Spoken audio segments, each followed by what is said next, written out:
আসলে ভালো খারাপ সেটা জাস্টিফাই করার এখনো সময় আছে।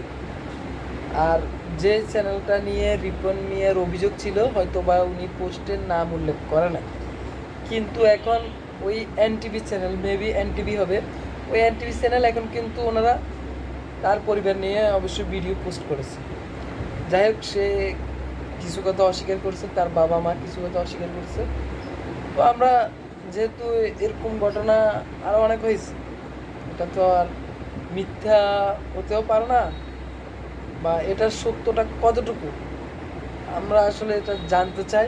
যেহেতু একটা ভাইরাল টপিক বর্তমানে, এই টপিকটা প্রশাসন যদি আমলে নিয়ে এনটিভি যদি এখানে কোনো রকম মিথ্যা অভিযোগ বা মিথ্যা কিছু যদি প্রচারণা করে থাকে, অবশ্যই ওই চ্যানেলের বিরুদ্ধে প্রশাসনকে অ্যাকশন নেওয়া খুব জরুরি আমি মনে করি।